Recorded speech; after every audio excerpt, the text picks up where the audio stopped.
మీరు చూడొచ్చు వీడియోస్ లో కూడా చాలా సర్క్యులేట్ అవుతుంది, సోషల్ మీడియాలో కూడా చాలా భయంకరంగా ఉందన్నమాట. అది ఒకసారి మీకు ఒకసారి చూపిస్తాను నేను ఆ వీడియో.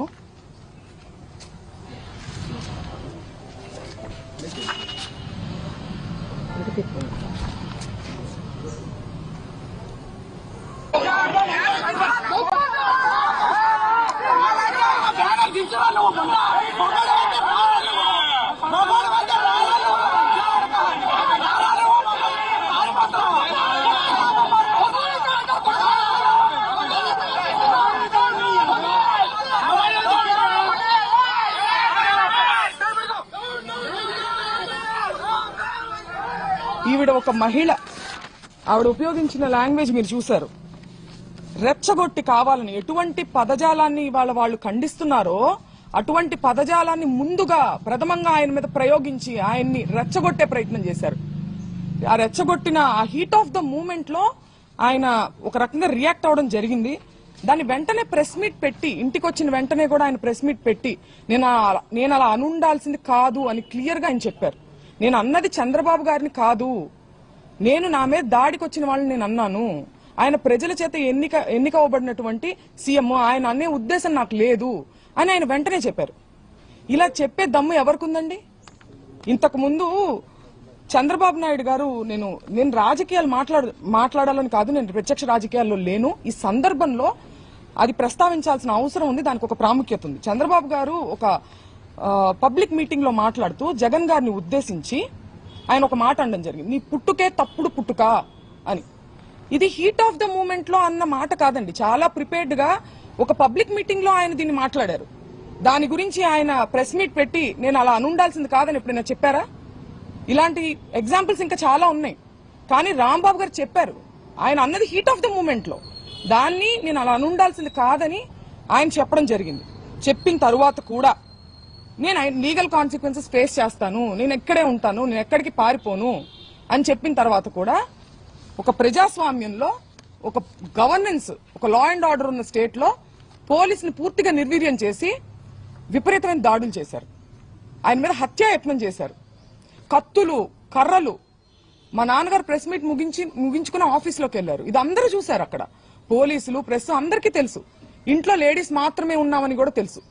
లేడీస్ ఉన్న ఇంట్లోకి మగవారిని మూకుమ్మడిగా పంపి, ఈ సందర్భంలో నేను గల్లా మాధవి గారిని అడుగుతున్నాను, ఇది మీకు ఏ నైతిక విలువ ఉందని చెప్పి మీరు క్షమాపణ కోరుతున్నారు అంబటి రాంబాబు గారి దగ్గర నుంచి? నేను అంబటి రాంబాబు గారి వ్యాఖ్యల్ని నేను సమర్థించట్లేదు, ఆయనే సమర్థించుకోలేదు కదా. హీట్ ఆఫ్ ద మూమెంట్ లో నేను అన్నాను, నేను అలా అనుండాల్సింది కాదని ఆయనే చెప్పారు. మీకే నైతిక విలువ ఉందని చెప్పి మీరు, మీ హస్బెండ్, లేడీస్ మేము ఇక్కడ ఉంటే మీరు తాగి ఉన్నటువంటి మగవారిని మా మీదకి రెచ్చగొట్టి పంపిస్తూ ఇంట్లోకి వెళ్ళమని, వాళ్ళు అద్దాలు మీరు చూడొచ్చు, కారు ఎలా పగలగొట్టారు, అద్దాలు, పైన అద్దాలు, పక్కన తలుపులు అన్ని పగలగొట్టుకుని లోపలికి రావాలని చూసారు. లోపల కేవలం ఆడవారు మాత్రమే ఉన్నాం. నేను, మా మదరు, మా సిస్టరు, మా పిల్లల్ని పెట్టుకుని మేము ఉన్నాం. హోమ్ మినిస్టర్ అనిత గారిని కూడా నేను సూటిగా ప్రశ్నిస్తున్నాను, దీన్ని మీరు సమర్థిస్తారా? మీరు ఆడవారి మర్యాద దెబ్బతిందనే ప్రాసెస్ లో మీరు దాడి చేస్తూ మీరు అటాక్ చేసింది ఆడవాళ్ల మీదనే. ఇది ఏ రకంగా సమంజసం? ఇది ఏ రకంగా న్యాయం? నేను ఇదే సందర్భంలో పవన్ కళ్యాణ్ గారిని కూడా అడగాలనుకుంటున్నాను. కాపు సామాజిక వర్గంలో నేను పుట్టినందుకు చాలా గర్వపడుతున్నాను. అయితే ఇవాళ మీ బలం చూసుకొని కాపు కులస్తులందరూ ఆళ్ల పట్లే ఉన్నారు అనే ఒక బలాన్ని చూసుకొని ఇవాళ కాపు మహిళలమైన మమ్మల్ని తిడుతూ, కాపు అనే కుల ప్రస్తావనతో పాటు బూతులను జోడించి, లకారాలు జోడించి మమ్మల్ని తిడుతూ స్త్రీలని మా ఇంటి మీద దాడి చేసి ఇవన్నీ పగలగొట్టారు. దీనికి పవన్ కళ్యాణ్ గారి బలము అడ్వాంటేజ్ గా తీసుకున్నారు వాళ్ళు. కాబట్టి పవన్ కళ్యాణ్ గారు బాధ్యత వహించి దీన్ని ఖండించాలి. తల్లులు అందరికీ ఉన్నారండి. రాంబాబు గారు తల్లిని మీరు ఎప్పుడైనా చూడొచ్చు, ఆయన ఎప్పుడు ఒక బార్డర్ క్రాస్ చేసి అసభ్య పదజాలంతో ఏది మాట్లాడరు. మాట్లాడినప్పుడు క్షమాపణ చెప్తారు, లేదంటే నేను అనుండాల్సింది కాదని కూడా చెప్పారు. మీ తల్లిని అన్నది ఎవరు? పవన్ కళ్యాణ్ గారు. తల్లులనే సాంప్రదాయం ఎక్కడుందో మీ మనసుకు తెలుసు. పురంధేశ్వర్ గారు మాట్లాడుతూ చంద్రబాబు నాయుడు గారు తల్లిని అన్నారని చెప్పి ఆవిడ అన్నారు. నేను చూశాను ఆ వీడియో. నేను ఒక మహిళగా అడుగుతున్నాను, చంద్రబాబు నాయుడు గారు జగన్ గారిని మీ పుట్టుకే తప్పుడు పుట్టుక అని అన్నారు. ఇందులో జగన్ గారి తల్లిని అన్నట్టు కాదా? దీని గురించి ఆవిడ అభిప్రాయాన్ని చెప్పాలి. దీన్ని కూడా ఆవిడ ఖండించాలి కదా.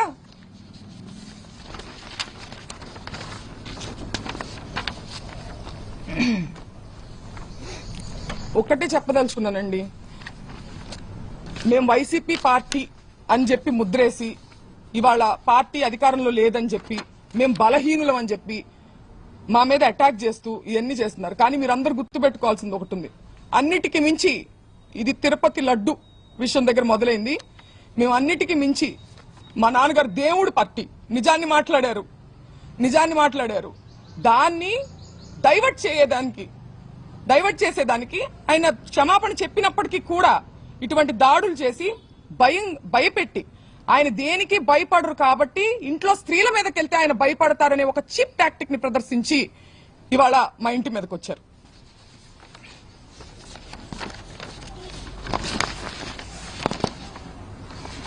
నిజంగా వాళ్ళ తల్లిగారిని అన్నారు అనే కోపం ఉందా, లేకపోతే దాని చాటుగా దాన్ని అడ్డు పెట్టుకొని ఆయన వాగ్దాటితో వాళ్ళు చేసేటువంటి తప్పుల్ని ప్రజల్లోకి తీసుకెళ్తున్నారని ఒక కక్ష సాధింపుగా దాన్ని వంక పెట్టుకుని చేసినట్టుగా అనిపిస్తుందండి.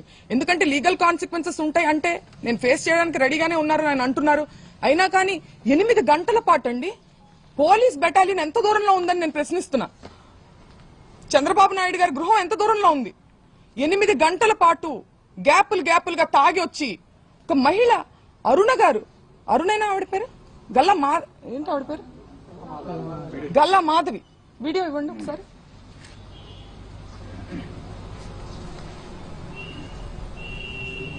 ఈ రోజు మేము ఖచ్చితంగా దాడికి దిగబడ్డాము మేమందరం కూడా. ఈ రోజు మేము ఖచ్చితంగా దాడికి దిగబడ్డాము మేమందరం కూడా. ఈ రోజు మేము ఖచ్చితంగా దాడికి దిగబడిందంట ఆవిడ. ఈ రోజు మేము ఖచ్చితంగా దాడికి దిగబడ్డారంట ఆవిడే చెప్తున్నారు. ఎవరి మీద దాడికి దిగబడ్డారు? మహిళల మీద దాడికి దిగబడ్డారా? మహిళలతో ఇది సమంజసమా? మహిళల కోసం పోరాడుతూ ఆవిడకి నేను ఒక్కటే చెప్తున్నా, మీకు కుటుంబం ఉంది, మీకు పిల్లలున్నారు, మిమ్మల్ని పావుగా ఉపయోగించుకుంటున్నారు. మిమ్మల్ని ఏ ఎమ్మెల్యేలు అయితే మిమ్మల్ని మా ఇంటికి పంపించారో వాళ్లే రావచ్చు కదా. వాళ్ళు రాకుండా మిమ్మల్ని పంపించారంటే మిమ్మల్ని బలి పశువుని చేస్తున్నారు. 40 ఏళ్ల రాజకీయ అనుభవం ఉంది మా నాన్నగారికి. నా చిన్నప్పటి నేను పుట్టిన సంవత్సరానికి ఆయన ఎమ్మెల్యే. నా చిన్నప్పటి నుంచి నేను రాజకీయాలు చూస్తున్నా. ఎన్నో గొడవలు చూసాం, పోలీసులు చూసాం. కానీ ఇంత నీచమైన రాజకీయాన్ని ఎప్పుడు చూడలేదు. నేను గల్లా మాధవ్ గారికి చెప్తున్నా, మీ కుటుంబం లేదా? మీ భర్తతో సహా వచ్చి స్త్రీల మీద దాడి చేశారే, మీ కుటుంబం లేదా? మీకు పిల్లలు లేరా? మిమ్మల్ని ఎందుకు పంపించారు? మిమ్మల్ని బలి పశువుని చేస్తున్నారు. వాళ్లే రావచ్చు కదా, మిమ్మల్ని పంపించిన వాళ్లే జనాన్ని వేసుకుని రావచ్చు కదా. ఆలోచించుకోవాలి. మీ మనస్సాక్షికి వదిలేస్తున్నాం దీన్ని.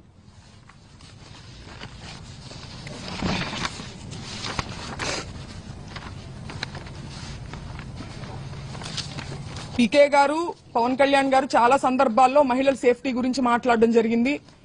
మహిళల యొక్క అభివృద్ధి గురించి, సేఫ్టీ గురించి ఆయన మాట్లాడారు. ఇది ఏం సేఫ్టీ అని నేను అడుగుతున్నా ఇవాళ ఆయన. మీ బలం చూసుకుని కాదా, మన వేలితోనే మన పొడిచే ప్రయత్నం కాదా ఇది? ఒక సెక్టర్ ఆఫ్ మీ కాపులందరూ మీ వైపు ఉన్నారని చెప్పి వాళ్ళకి నచ్చని వాళ్ళని కాపు కులం స్టాంపు వేసి దాడి చేసి మూకుమ్మడిగా, ఇది ఆలోచించుకోవాలి పవన్ కళ్యాణ్ గారు.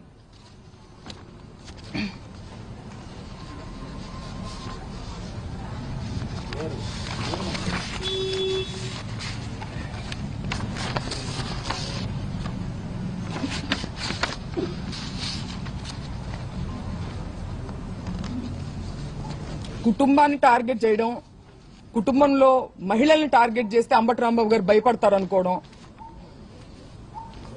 ఆయన దేనికి భయపడట్లేదు, నేను అరెస్టుకు భయపడను, నేను రెడ్ బుక్ కు భయపడను అని ఎందుకన్నారు? ఆ నిజాయితీ ఆయన దగ్గర ఉంది కాబట్టి, ఆయన కరెక్ట్ గా ఉన్నారు అనే నిజాయితీ, ఒక మోరల్ స్ట్రెంగ్త్ ఆయనకు ఉంది కాబట్టి ఆయన కాన్ఫిడెన్స్ చూపించారు. అంతేగాని ఈ రకంగా ఆయన మహిళల మీదకి వస్తే అయితే మేము మహిళల మీద దాడి చేస్తాం, మీ ఇంట్లో మహిళల మీద, అప్పుడు కూడా నువ్వు భయపడవా అని అనడం, ఇది రౌడీజం అవుతుందా? రాజకీయం అవుతుందా? స్టేట్ లో లా అండ్ ఆర్డర్ ఉన్నట్ట? అల్లరి మూకల్ని ఎంకరేజ్ చేసి, పోలీస్ వ్యవస్థను పూర్తిగా నిర్వీర్యం చేసి, దగ్గరుండి వాళ్ళని ఎంకరేజ్ చేస్తూ, స్త్రీల మీదకి ఉసిగొల్పుతూ, బయటుండి ఒక మహిళా ఆధ్వర్యంలో, ఒక మహిళా హోమ్ మినిస్టర్ ఉన్నటువంటి స్టేట్ లో ఇది జరుగుతుంది.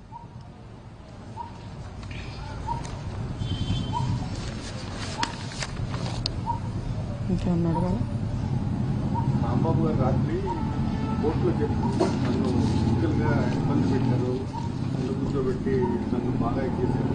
అవును, ఏమన్నారు ఏం చేశారు?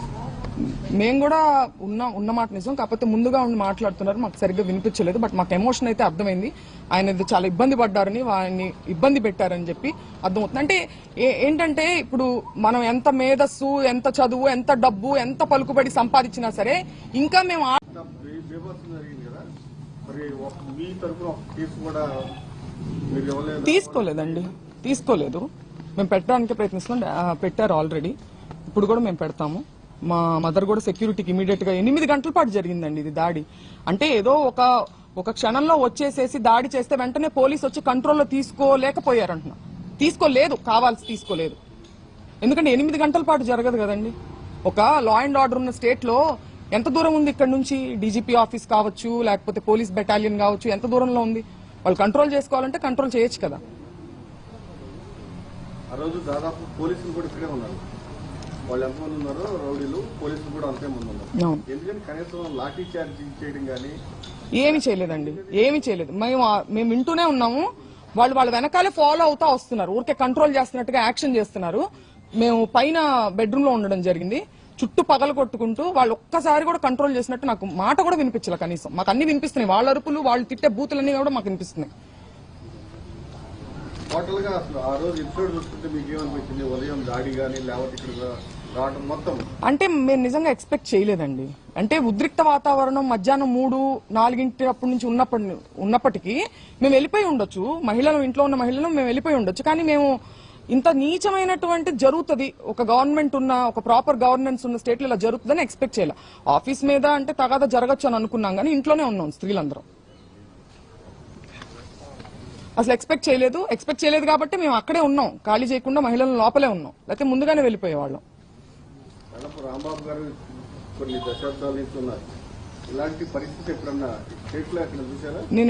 నేను చూడలేదండి. నా చిన్నప్పటి నుంచి నేను రాంబాబు గారిని చూస్తున్నాను. ఆయన రాజశేఖర రెడ్డి గారితో పాదయాత్ర చేసిన దగ్గర నుంచి, తర్వాత ప్రతిపక్షంలో చాలా సార్లు ఉన్నారు. ఎన్నో గొడవలు, పోలీసులు, ఇవన్నీ మాకు పరిచయం లేని విషయాలు ఏం కాదు. మేము చిన్నప్పటి నుంచి ఫేస్ చేస్తున్నవే. కానీ ఇంత మా మీదకొచ్చి, మహిళల మీదకొచ్చి, అంటే మహిళలను అడ్డం పెట్టుకుని ఆయన్ని బెదిరించే ప్రయత్నం ఇది. దీన్ని ఖండిస్తున్నా.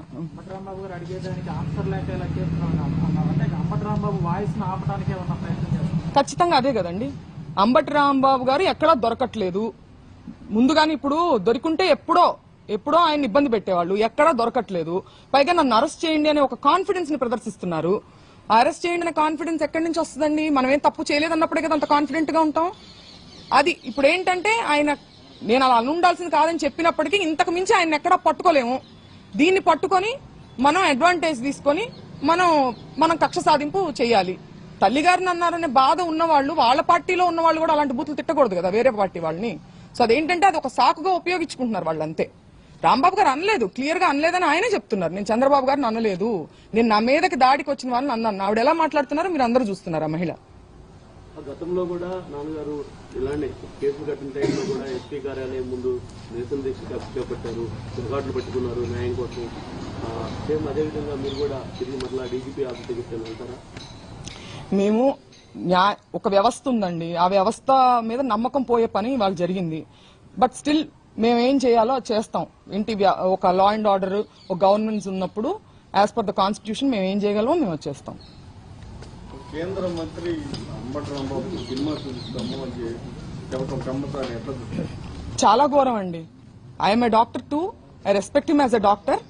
బట్ ఆయన అంత పేరు ప్రఖ్యాతి సంపాదించి, అంత చదువుకొని, ఇంకా ఆటవికంగా సినిమా చూపిస్తాము. మీరు చూపించేది ఏంటండి సినిమా? మీరు లా ఫాలో అయ్యే వాళ్ళైతే లానే చూపించింది సినిమా.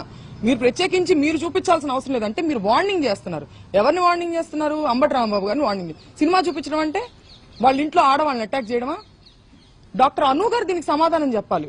వాళ్ళ వైఫ్ ఎవరైతే ఉన్నారో ఆవిడ సమాధానం చెప్పాలి దీనికి. వాళ్ళ పెమసాని గారు మాట్లాడిన దాన్ని సమ్మతిస్తారేమో ఆవిడ? నేను అడుగుతున్నాను ఆవిడని. మహిళల్ని అంటే మాకు సినిమా చూపించారు వాళ్ళు, రాంబాబు గారికి కాదు. ఇంట్లో ఉన్నటువంటి మా అమ్మగారు సాధారణ గృహిణి, మేము రాజకీయాల్లోకి మాకేం సంబంధం లేదు. మాకు చూపించారు వాళ్ళ సినిమా. బహుశా ఇదే అనుకుంటా ఆయన హెచ్చరిక ఇండైరెక్ట్ గా. గంటల నుంచి రాత్రి 12 గంటల వరకు ఎలా ఉందండి మీ పరిస్థితి లోపల? మీ అమ్మగారు పిల్లలు భయభ్రాంతులండి, చిన్న పిల్లలు ఉన్నారు. మా అమ్మగారు ఇప్పుడు మేమంటే తట్టుకోగలుగుతాము, ఆవిడ ఇప్పుడు భావోద్వేగాలకు గురై ఏమన్నా అయితే ఎవరు రెస్పాన్సిబిలిటీ? వాళ్ళు గ్యాపులుగా లోపలికి ఎంటర్ అవడానికి ట్రై చేస్తానే ఉన్నారు. అన్ని మీరు చూడొచ్చు, ఎలా పగలు కొట్టారో బ్యాక్ సైడ్ కూడా మీరు చూడొచ్చు. అంబటి రాంబాబు గారు ఏమైనా భయపడ్డారా? రాజకీయాల నుంచి ఇంకేమన్నా లో అవుతారా? రాంబాబు గారు, అంబటి రాంబాబు గారు నిజానికి భయపడతారు, బెదిరింపులకు కాదు, ఇలాంటి చీప్ టాక్టిక్స్ కి కాదు. నేను చిన్నప్పటి నుంచి చూస్తున్నాను ఆయన్ని. నిజం ఉంటే, పాయింట్ ఉంటే, లాజిక్ ఉంటే భయపడతారు. అంతే తప్పితే దాడులకు, ఇలాంటి బెదిరింపులకు, చీప్ టాక్టిక్స్ మా మీదకి వచ్చారు అనే ఒక చీప్ టాక్టిక్ ని ప్రయోగిస్తే ఆయన ఏం భయపడరని నేను అనుకుంటున్నా. అట్ ద సేమ్ టైం మా సేఫ్టీ గురించి కూడా ఆయన చాలా వరి అయి ఉంటారు. మాట్లాడే అవకాశం